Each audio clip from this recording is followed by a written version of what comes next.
पूजा plastic, आपकी रसोई का भरोसेमंद साथी। कंटेनर, मसाला बॉक्स, ट्रे, जग और भी बहुत कुछ। स्वास्थ्य के लिए सुरक्षित टिकाऊ क्वालिटी के साथ पूजा प्लास्टिक, किचन का परफेक्ट पार्टनर। छत्तीसगढ़ की सियासत में पक्ष या विपक्ष, कौन कमजोर है, कौन बटा हुआ है, कौन नेता अपने ही पक्ष को ज्यादा दिक्कत दे रहे हैं, यह सवाल रह रहकर 6 महीनों में कुछ घटनाओं से उठता है। अब यह सवाल है कि क्या छत्तीसगढ़ में विपक्ष बटा और कमजोर है, इतना कमजोर कि वो सत्ता पक्ष के नेताओं को यह जिम्मेदारी दे रहा है कि वो विपक्ष बने। क्या अंदरूनी कलह, अपने पर लगे करप्शन के चार्जेस और अपने ही नेताओं को खुश करने, शक्ति प्रदर्शन में कांग्रेसी इस कदर उलझ गए कि वे सरकार को कोई आईना दिखा नहीं पा रहे। ये सारी बातें छत्तीसगढ़ भारतीय जनता पार्टी के वरिष्ठ नेता, पूर्व मंत्री, मौजूदा सांसद बृजमोहन अग्रवाल के। जब उनसे पूछा कि बीते 2 साल में ऐसा क्यों होता है कि वो बार बार पत्र लिखकर, तल्ख तेवर दिखाकर प्रदेश सरकार के प्रति अपनी नाराजगी प्रकट करते हैं, क्या वो सरकार के खिलाफ या नाराज हैं? इस पर पूर्व मंत्री ने जो जवाब दिया, मौजूदा सांसद ने जो कुछ कहा, उससे विपक्ष घिरता नजर आया। देखिए।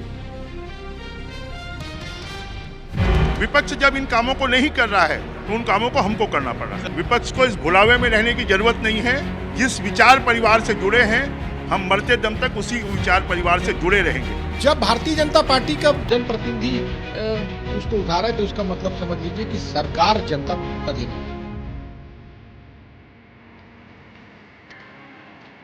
रायपुर से मौजूदा सांसद बृजमोहन अग्रवाल ने बीते कुछ दिनों से उनकी सरकार से नाराजगी को लेकर चल रही अटकलों पर विराम लगाने की कोशिश की।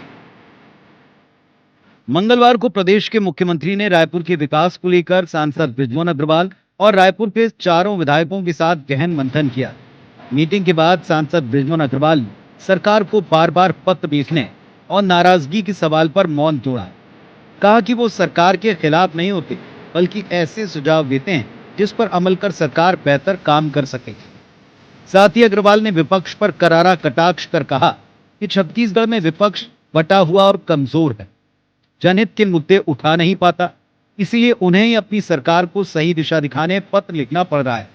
ये सरकार के खिलाफ बात नहीं है। हम हमेशा सरकार को सुझाव देते हैं और उन सुझावों के आधार पर सरकार अपने कामों को और बेहतर करती है। विपक्ष कमजोर है। विपक्ष जब इन कामों को नहीं कर रहा है तो उन कामों को हमको करना पड़ रहा है। विपक्ष को इस भुलावे में रहने की जरूरत नहीं है। हम बचपन से जिस विचार परिवार से जुड़े हैं, हम मरते दम तक उसी विचार परिवार से जुड़े रहेंगे। इधर कांग्रेस के नेता अब भी दोहरा रहे हैं कि बृजमोहन अग्रवाल समेत भाजपा के वरिष्ठ नेताओं को उनकी सरकार पर भरोसा नहीं है। जो जनता पर विश्वास कायम भारतीय जनता पार्टी ने किया था चुनाव से पहले मैनिफेस्टो में, अपने घोषणा पत्र में, वो सब झूठ है। वो काम नहीं कर पा रहे हैं, इसलिए उनके जनप्रतिनिधि, उनके विधायक, उनके सांसद जमीन की हकीकत को सच्चाई में उठा रहे हैं। ये जग जाहिर है कि 2023 में सत्ता में लौटने के बाद मौजूदा बीजेपी सरकार से सीनियर विधायक और पूर्व मंत्री जैसे राजेश मूणत, अजय चंद्राकर, अमर अग्रवाल और बृजमोहन अग्रवाल वक्त वक्त पर अपनी ही सरकार को घेरते नजर आए। खुद बृजमोहन अग्रवाल ने बीते 2 साल में अलग अलग विषयों पर सरकार को 8 बार पत्र लिखा। इसे कांग्रेस सरकार के प्रति अविश्वास बताती है। अब खुद बृजमोहन अग्रवाल ने विपक्ष को कमजोर और बटा हुआ बताकर मजबूरी में उनकी भूमिका अपनाने की बात कही है।